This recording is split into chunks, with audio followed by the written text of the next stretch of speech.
the textbook's basic order. I'll just grab this out. So we got today, we're doing 2A3 and 2C. In our next lesson on Thursday, we'll do 2D1 and some of 2D3. And the reason we do that is because we're grouping it based on skills rather than the exercises that are presented in the textbook. And it works much better. I've taught this course for like 8 years. This is the best way to do it. Okay, so we have sum and product of roots.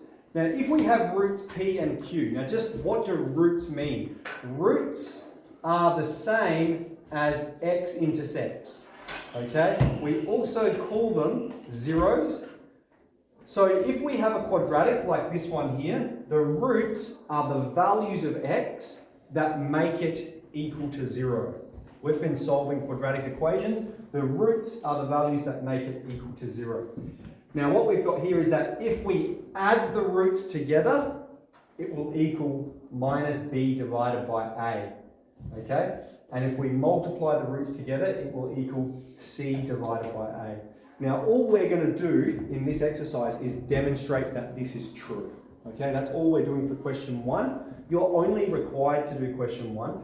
Some of the later questions get very challenging. Recommend having a go if you want to stretch yourself, but for our purposes, we only really need question 1.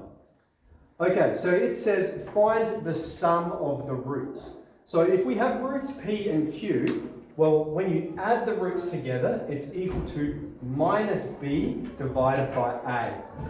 So in this circumstance, it would be, the sum of the roots would be minus b divided by a. So the sum of the roots would be positive 13.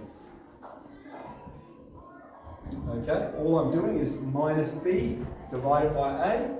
I don't know the roots yet, but the sum of the roots will be 13 divided by 1. The product of the roots, when we multiply them, will be c divided by a.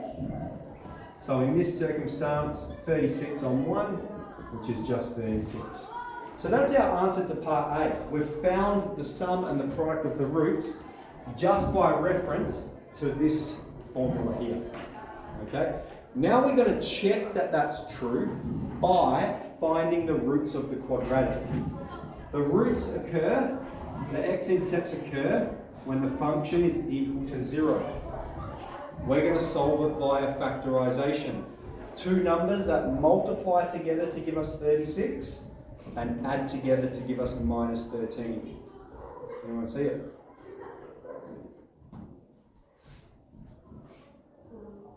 Negative 9 and negative 4. Alright, so minus 4 times minus 9 is positive 36, and minus 4 plus minus 9 is minus 13.